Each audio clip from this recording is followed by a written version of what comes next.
Welcome to today's lesson on probability. So let's do a quick little review. So probability is calculating the likelihood of an event. For example, if I am tossing a coin, I've got heads and I got tails. The probability of each is 1 out of 2. When you hear the words favorable outcome, a desired result when calculating probability. For example, the result between, forget that example, that's from the text. So if I was flipping a coin, what's the probability? If I'm looking to get heads, what's the probability of getting heads? Then heads is my favorable outcome. So whatever I'm looking for, that's my favorable outcome. It's also important, complementary events. Two events that have no outcomes in common, but account for all the outcomes of the experiment. So for example, I've got heads and I've got tails. These are not the same. They have nothing in common. They're quite opposite. But when you add the probabilities together, you get one whole. Okay, so all of the outcomes between heads and tails, that covers all the probability. And I know that seems really self-explanatory, but when you get into 3 or 4 different events, or like flipping a coin and rolling a die, then it gets more complicated. So, for example, the probability of getting a 6 is 1 out of 6. So then the probability of getting all the other numbers would be 5 out of 6. Or we could list the number 1 would be 1 out of 6, the number 2 would be 1 out of 6, and when you add up all of the complementary events, you get one whole. All right. So we're looking at tree diagrams today. So we use tree diagrams when there are multiple events. Each event might be simple, but having more events makes the probabilities more difficult. So we're going to start off by looking at the probability of flipping 2 heads in a row. The instinct tells you it's 1 out of 2 because each coin is 1 out of 2. So if I flip the first coin, it's 1 out of 2. I flip the second coin, it's 1 out of 2. The probability is 1 out of 2. But probability doesn't work like that when it's in combination. Okay, so this is how I set it up. I list my event at the top, and I look at flipping 2 heads is flipping 2 coins. That's doing 2 things, that's 2 events. So my first event is my first coin flip. So underneath that, I put heads and tails because they're the 2 possible outcomes.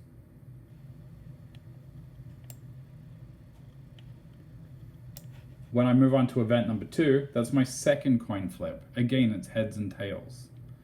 But I have to draw it twice because this heads and tails is based on the first event being a head.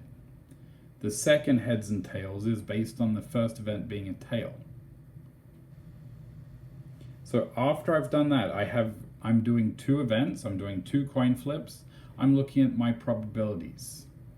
Okay, I can have a head, I can have heads tails, tails heads, tails tails. So at the end, I list my outcomes.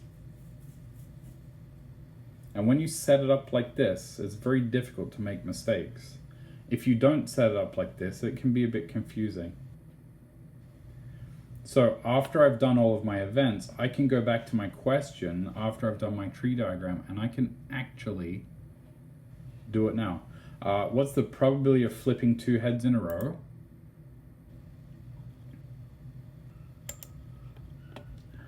Well, that's the event that I was looking for. That's my favorable outcome.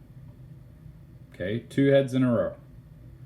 How many different sets of outcomes were there? There were 1, 2, 3, 4. So my probability was 1 out of 4 to get 2 heads in a row, which is 25%.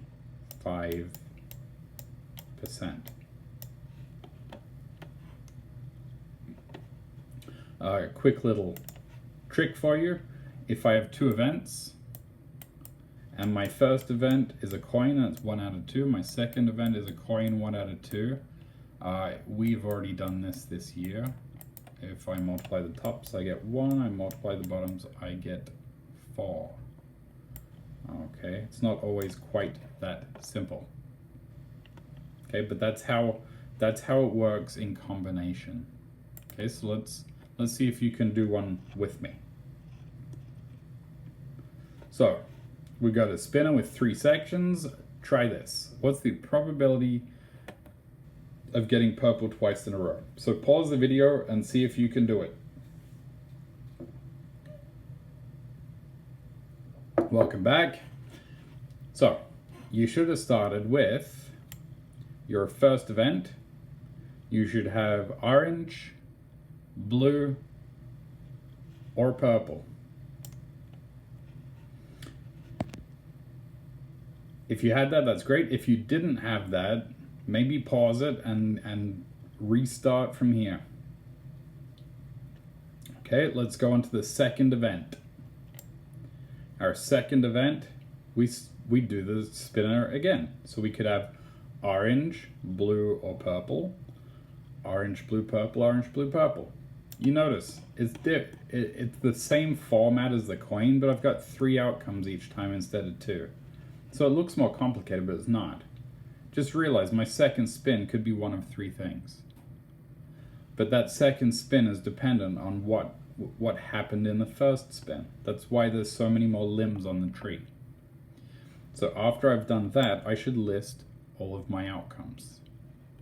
I could have my first spin orange, second spin orange, orange, orange, orange, blue, orange, purple, blue, orange, blue, blue, blue, purple, purple, orange, purple, blue, purple, purple. So what's the probability of getting purple twice in a row? Well, let's count our outcomes. 1, 2, 3, 4, 5, 6, 7, 8, 9 different outcomes. All right. If the question was something like, what's the probability of getting 1 or more blue? Well, let's take a look. We still have 9 outcomes. Once I've done my tree diagram, like the denominator is the same. So I look for all the favorable outcomes that have a blue somewhere. So there's 1, there's 2, there's 3, there's 4, there's 5. So we're looking right around 55%. Okay, so I'm going to attach a couple of questions for you to try independently. I think just 2 of them. Good luck with that.